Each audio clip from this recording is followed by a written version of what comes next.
Bonjour à toutes et à tous, bienvenue sur le plateau de Le Turf TV pour votre émission consacrée au Quintet Plus 5-5 du jeudi 11 juillet à Chantilly. Pour m'accompagner aujourd'hui, j'ai le plaisir de recevoir le Christopher From du pronostic hippique, à savoir Eric Brosselin du journal Week-end. Bonjour Eric. Bonjour Frédéric, bonjour à tous. C'est donc le prix de la capitainerie qui nous intéresse ce jeudi à Chantilly. Et s'ils ne sont que 15 chevaux de 3 ans au départ de ce handicap, disputé sur les 2000 mètres de la piste du Jockey Club, la course reste très ouverte, avec notamment plusieurs concurrents qui vont faire leur début dans cette catégorie. Et avant de se lancer dans l'étude de cette épreuve, je vous propose bien sûr de passer au sommaire de l'émission.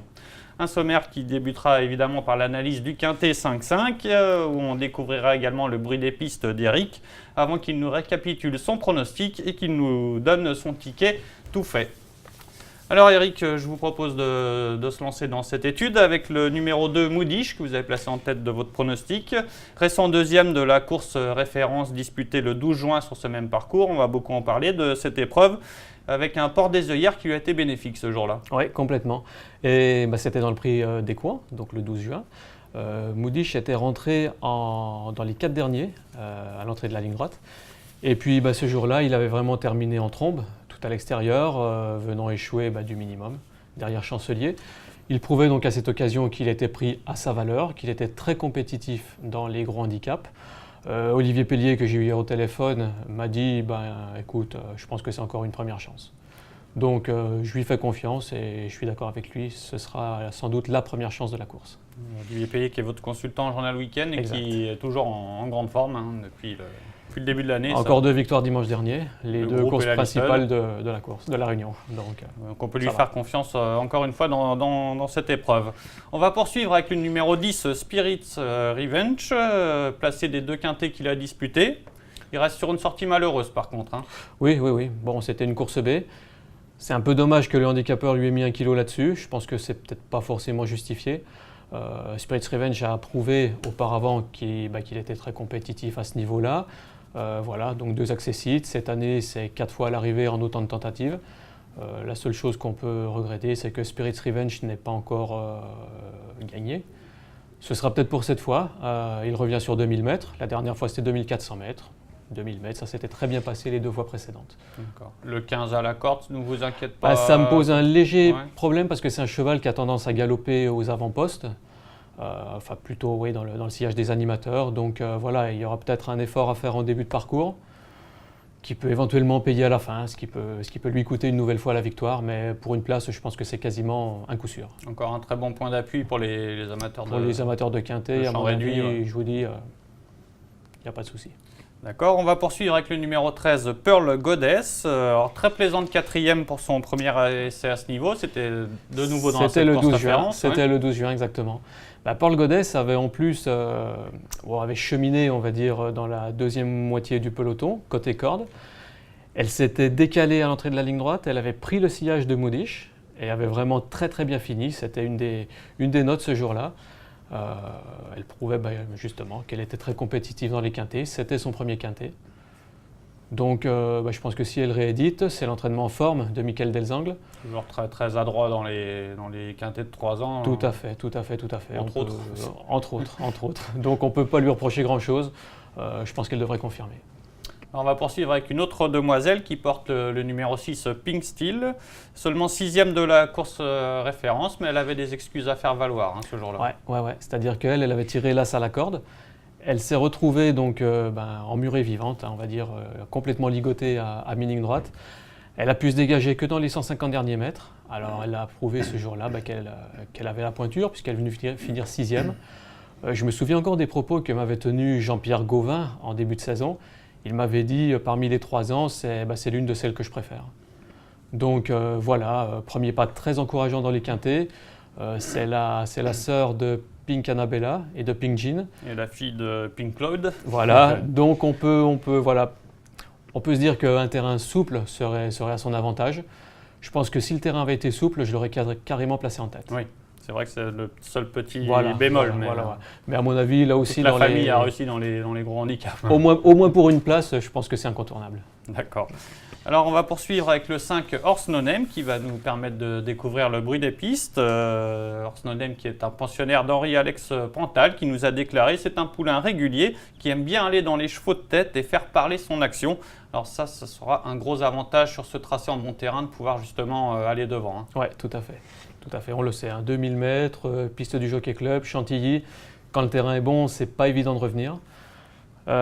C'est un sujet régulier qui ne cesse de progresser. Il est bien placé par rapport à Zamam, le pensionnaire de François Rowe, dont on parlera un petit peu plus tard. Je pense que c'est une bonne chance. Fabrice Véron nous a confié être un peu plus confiant pour les places que pour la victoire. Maintenant, Henri-Alex Pantal, Fabrice Véron, c'est quasiment incontournable cette année.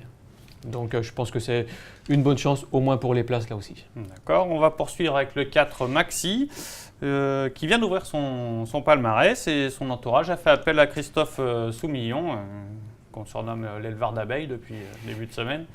Et c'est numéro 4 Maxi qui devrait vite se révéler aussi à ce niveau. Oui, je pense. Je pense qu'elle est prise en 38,5. 38,5 à mon avis, c'est une valeur de méfiance. Le handicapeur a sans doute quelques doutes, on va dire, à son sujet. C'est-à-dire qu'en 38,5, je pense qu'elle n'est pas déclassée. Elle ne va pas gagner de 3 longueurs, à mon avis. Mais elle a, à mon avis, une bonne chance. C'est Mickaël Delzangles. Il a fait appel à Christophe Soumillon.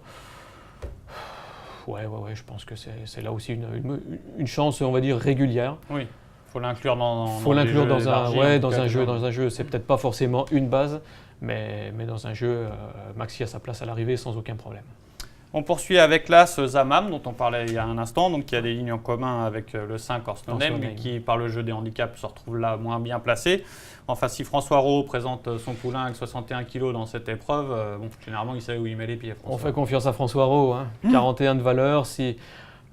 Zamam, je pensais en début de carrière et même en début de son année là, de 3 ans, je pensais que ce serait sans doute plus compétitif à un niveau plus élevé, niveau listed, voire même groupe. Il avait été battu par Capour pour ses débuts. Donc battu d'une encolure en plus. Donc un autre pensionnaire de François Rowe. Voilà. Donc, il a un peu déçu le jour de sa rentrée. La fois suivante, il a gagné sa course. Il battait Horse No Name. La dernière fois, il a terminé dernier d'une B, 6e sur 6. Maintenant, le terrain était souple, ce qui n'est peut-être pas forcément sa tasse de thé, et ce qui ne sera pas le cas cette fois-ci. Donc François Rowe en 41 de valeur, moi je pense que le cheval n'a pas de marge. François Rowe prend le risque, je prends le risque avec lui. Oui, il a le 2 à la corde, il va avoir son terrain, donc il peut venir accrocher une Oui, place. Il devrait rapidement se retrouver en bonne position, et puis je vous dis, peut-être pas forcément pour la victoire, mais une, 2, 3, 4e place. Oui, puis si on est logique, si on a gardé le Pantal, on a gardé Horse No Name. Voilà. Et vous avez complété votre pronostic, alors attention, avec le 12 Achernard. Alors on se demande un petit peu ce qu'il fait en bas du tableau en 35,5 de valeur. Il n'a que 3 courses dans les jambes, c'est l'entraînement de Pascal Barry. Il vient d'ouvrir son palmarès, c'est le frère de Main Sequence. Tout à fait. Donc on va peut-être faire attention. Tout à fait. Bon, je ne pense pas qu'il ait la qualité de son frère, mais cela dit, Pascal Barry chez les 3 ans, c'est un peu un abonnement. Je pense qu'il a un pourcentage de réussite énorme dans cette catégorie. Il vient d'ouvrir son palmarès en battant ce qu'il avait à battre. Oui. Il n'a pas gagné dans un style, il a gagné d'une encolure. Donc voilà. Maintenant, 35,5, Pascal Barry chez les 3 ans. Ça mérite d'y jeter un petit coup d'œil. Oui, je me suis laissé dire que Pascal Barry ne le trouvait pas trop mal placé en 35,5 de valeur. Donc voilà, on lui fait confiance. On va l'inclure. Voilà. Merci Eric pour toutes ces informations. Je vous laisse récapituler votre pronostic. Alors on va mettre en tête le 2 Moodish, devant le 10 Spirit's Revenge, le 13 Pearl Goddess, le 6 Pink Style, le 5 Horse No Name, le 4 Maxi, l'As Zamam et on terminera avec le 12 Achernard. Merci Eric. Alors on va essayer de décrocher le jackpot sur leturf.fr grâce à votre ticket tout fait. Vous avez choisi évidemment de faire un 5-5 en champ réduit avec 4 bases et 6 associés, donc les 4 bases. Les 4 premiers de mon pronostic. Voilà, donc le 2 Moodish, le 10 Spirit Revenge, le 13 Pearl Goddess, le 6 Pink Style. Donc j'y rajoute les 4 suivants, c'est-à-dire le 5 Horse No Name, le 4 Maxi, l'As Zamam, le 12 Achernard.